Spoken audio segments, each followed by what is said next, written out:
Assalamualaikum warahmatullahi wabarakatuh. Perkenalkan, nama saya Arkaldi dari kelompok 2. Di zaman era reformasi saat ini, kebanyakan orang lebih tertarik untuk memulai bisnis berbasis online, kuliner, dan informasi. Mungkin saja bagi berbagai orang bisnis dalam bidang peternakan kurang dilirik, namun kami melihat sebuah ancaman sekaligus potensi yang menjadi dasar pemikiran kami untuk memulai bisnis di bidang peternakan. Ternak kambing merupakan ternak yang sangat populer, terutama di kalangan petani atau perkebunan di Indonesia. Dengan penduduk yang terus bertambah setiap tahunnya, pemerintah daging di Indonesia semakin bertambah. Namun, pemerintah daging di Indonesia tidak diimbangi dengan produksi memadai, sehingga masih mengandalkan impor daging. Memang peternakan di Indonesia semakin bertambah banyak, namun masih ada skala kecil, ditambah lagi dengan semakin sempitnya lahan akibat pembangunan perusahaan dan proyek lainnya. Dengan penduduk berbekal ilmu dasar dan sedikit berpengalaman yang kami miliki, kami merasa yakin dan bersemangat untuk melalui bisnis dan terus melakukan informasi secara terus-menerus agar perkembangan bisnis kami dapat tumbuh dengan baik. Kami percaya dengan kemauan yang kuat dan terus belajar, maka kami dapat mengatasi setiap masalah yang akan kami hadapi. Dengan membuat bisnis yang kami bangun memiliki kontribusi yang tinggi bagi kemajuan dan kemakmuran masyarakat. Nama dan alamat peternakan. Nama adalah sebuah harapan, doa dari sang pemilik agar usaha dapat lancar dan terus maju. Nama dari usaha peternakan ini adalah Peternakan Kambing La Tahzan. Alamat Jalan Mentari Pagi nomor 10 Intigiri Hulu. Nama dan alamat pemilik. Nama pembangunan usaha kami lakukan secara berkelompok. Kami mahasiswa peternakan Universitas Riau berasal dari berbagai daerah, memiliki satu tujuan dan membangun peternakan ini. Yang pertama, Afriyadi, Azima Isna, Kartika, Muhammad Mukri, dan Samsur Arifin. Informasi tentang bisnis yang dilaksanakan. Jenis produksi yang kami tawarkan adalah kambing siap potong dengan kualitas baik dan dengan proses perawatan dengan pemberian pakan yang baik, dan rekomendasi tata cara yang dianjurkan oleh dinas terkait dengan mengedepankan kualitas. Selain itu, kami menawarkan berbagai produk yang nantinya dapat dijadikan unggulan di antara daging dan pupuk organik dengan memanfaatkan kotoran dari limbah peternakan. Mungkin itu aja, sekian dari saya. Assalamualaikum warahmatullahi wabarakatuh. Kebutuhan akan pemenuhan sumber protein hewani di wilayah perdesaan yang kian sulit, tetapi di lain sisi terdapat banyak kesempatan bagi sektor pengembang untuk memanfaatkan hasil alam yang ada seperti tanah, tumbuhan, air, kondisi cuaca yang baik, serta sumber daya manusia yang melimpah sehingga perlu dimanfaatkan. Salah satu sektor yang paling banyak mempunyai prospek baik ke depannya adalah mengenai peternakan, terutama peternakan kambing yang tidak memerlukan modal yang besar. Sebagian besar orang di perdesaan lebih cenderung berpikir ke arah pertanian yang sebenarnya hanya mempunyai prospek dari segi penghasilan per tahun per kapita dinilai masih terlalu rendah. Visi dan misi. Sebagai upaya untuk memotivasi usaha dan keseriusan dalam menjalankan bisnis, setiap badan usaha yang baik, yang berskala besar maupun skala kecil, harus mempunyai arah tantangan ke depan. Hal tersebut dituangkan ke dalam visi dan misi badan usaha. Visi: memenuhi kebutuhan pasar mengenai kambing dan memaksimalkan sumber daya alam serta sumber daya manusia. Misi: memanfaatkan sektor pertanian sebagai pemenuhan kebutuhan pakan dan pemanfaatan limbah kandang, serta memanfaatkan penduduk sekitar sebagai pelaku usaha dengan menjadi aktor penting dalam pemenuhan kebutuhan pasar. Lokasi peternakan kami berada di tempat yang strategis dengan akses yang mudah dijangkau, sehingga jika ada konsumen yang ingin datang langsung ke kandang untuk melihat ternak yang akan dibelinya, bisa langsung mengunjungi peternakan kami. Nama peternakan kami yaitu Peternakan Kambing Latahzan. Alamat Jalan Mentari Pagi nomor 10, Indragiri Hulu. Waktu operasional: setiap badan usaha harus menetapkan jam operasional usahanya. Tujuannya adalah untuk mempersiapkan semua aktivitas usaha agar mampu dioperasikan secara profesional. Hal lain yang harus diperhatikan adalah jam operasi, untuk memberikan waktu yang cukup bagi karyawan untuk istirahat, memberikan kepastian kepada konsumen untuk bisa mendapatkan pelayanan yang memuaskan. Jam buka peternakan kami yaitu pukul 8 dan tutup pukul 17.00 waktu Indonesia Barat. Buka setiap hari. Target pelanggan: segmentasi pasar adalah proses mengkotak-kotakkan pasar yang heterogen ke dalam potensial customer yang memiliki kesamaan kebutuhan dan atau kesamaan karakter yang memiliki respon yang sama dalam membelanjakan uangnya. Target pelanggan kami ialah yang pertama, retail. Di sini kami menargetkan penjualan harian kepada konsumen individu untuk keperluan individu seperti akikah, catering, dan lainnya. Penetapan harga pada pasar ini dilakukan dengan menyesuaikan dengan keperluan dan tujuan konsumen. Yang kedua yaitu penjual daging. Dalam hal ini kami menargetkan penjualan kepada penjual-penjual daging di pasar-pasar terdekat. Penentuan harga hampir sama dengan target retail. Yang ketiga yaitu restoran. Pada target pasar ini kami menargetkan penjualan kepada restoran yang membutuhkan bahan baku daging kambing. Penetapan harga didasarkan pada volume pembelian dan repeat order yang dilakukan konsumen. Yang keempat yaitu hari raya. Target ini adalah hal yang didambakan oleh para peternak, dikarenakan penjualan pada saat hari raya, harga ternak dapat melambung tinggi sehingga margin yang didapatkan otomatis berlipat ganda. Assalamualaikum warahmatullahi wabarakatuh. Perkenalkan, nama saya Samsul Arifin, mahasiswa Ilmu Peternakan Winsuska Riau. Di sini saya akan menjelaskan bagaimana sesuai dengan penjelasan rekan saya sebelumnya.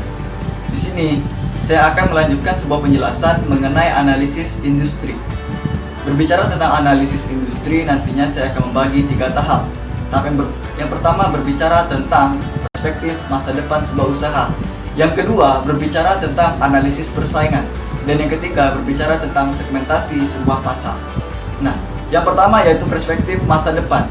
Di dalam perspektif ini tentu kita harus mengadakan sebuah prediksi, di mana prediksi ini akan bermanfaat di dalam sebuah pemasaran kita. Selain bermanfaat di dalam pemasaran, tentunya akan mengetahui tingkat keberhasilan ataupun tingkat ketidakberhasilan di dalam kita memasarkan sebuah usaha tersebut. Nah, di dalam sebuah pemasaran target ini, kita harus mempresentasikan berapakah tingkat penjualan kita. Satu contoh, apabila tingkat presentasi kita telah 40%, itu kita katakan sebuah kegagalan di dalam pemasaran. Begitupun sebaliknya. Nah, di dalam sebuah perspektif masa depan usaha ini, tentunya kita tidak boleh terlalu menekan sebuah prediksi gitu. Mengapa? Toleransi dari perspektif ini tentunya kita memiliki kesadaran bagaimana produk kita yang kita pasarkan tersebut belum diketahui banyak oleh para konsumen. Tentunya dengan ini sangat berdampak kepada perspektif masa depan sebuah usaha kita.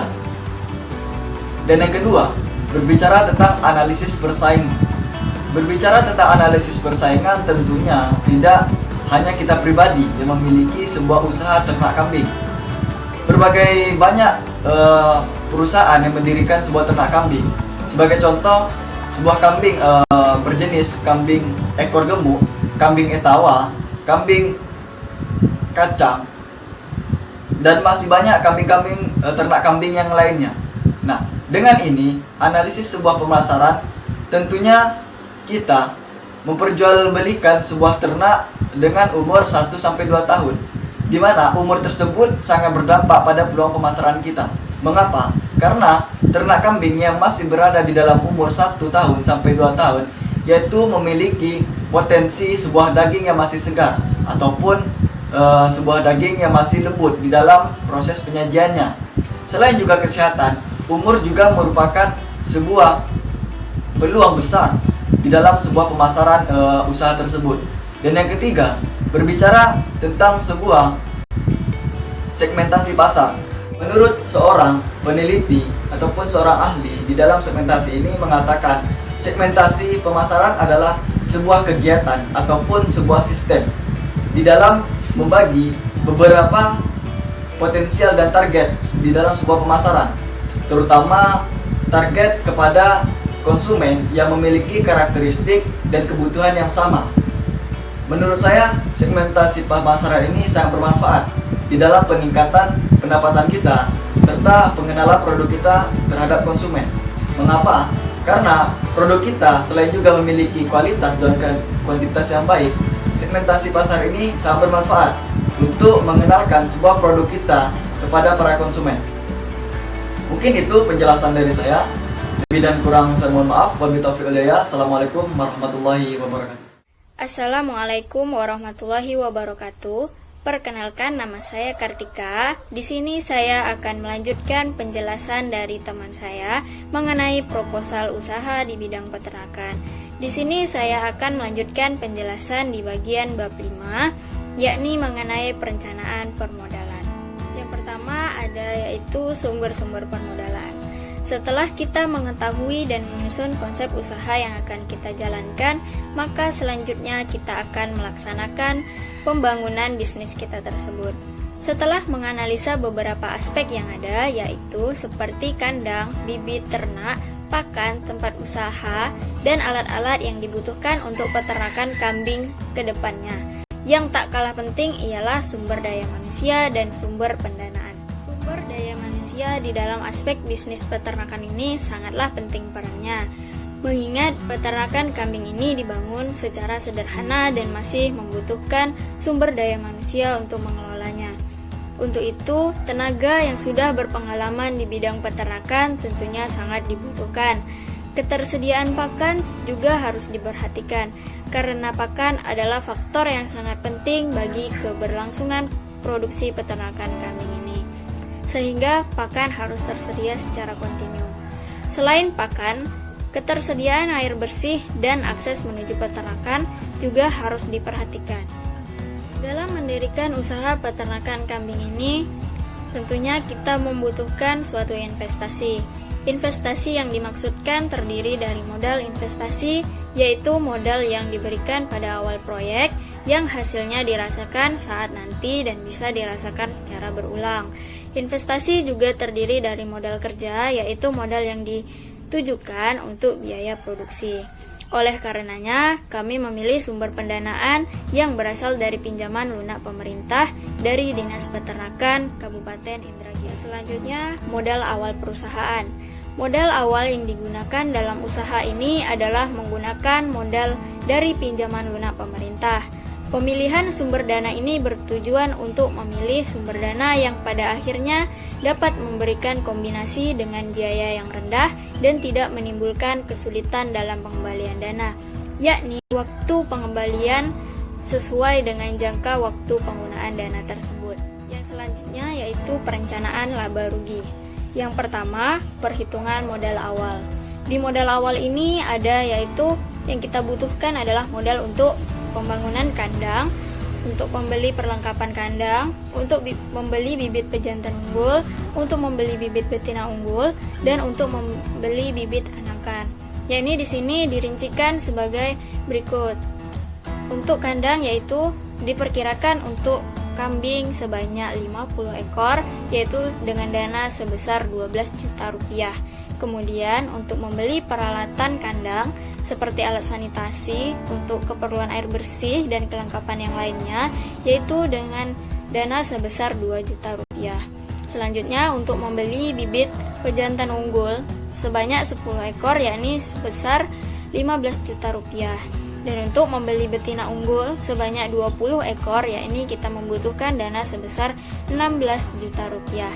Dan yang terakhir yaitu untuk membeli bibit anakan sebanyak 20 ekor, yakni sebesar 1 juta rupiah. Sehingga jika ditotalkan, modal awal yang kita butuhkan ialah sebanyak 46 juta rupiah.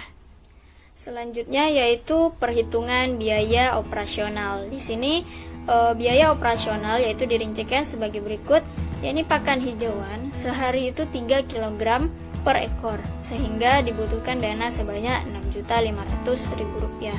Kemudian ada pakan konsentrat, dibutuhkan seharinya setengah kilogram per ekor, sehingga kita membutuhkan dana sekitar 7 juta rupiah. Kemudian untuk obat-obatan, yakni sebesar 500.000 rupiah, dan untuk tenaga kerja sebesar 3 juta rupiah, sehingga biaya operasional yang dibutuhkan ialah 17 juta rupiah. Yang ketiga, perhitungan pendapatan. Setiap tahun, kambing potong ini dapat beranak sebanyak 2 kali. Per kelahiran rata-rata menghasilkan 2 anak, sehingga hasil yang diperoleh ialah 20 dikali 4 sama dengan 80 ekor dengan rata-rata kematian 2%. Maka perhitungan pendapatannya sebagai berikut. 20 ekor dikalikan 4 menjadi 80 ekor. 80 ekor itu bila kita jual harga satuannya 900.000, maka 80 dikali 900.000 rupiah itu sama dengan 72 juta rupiah.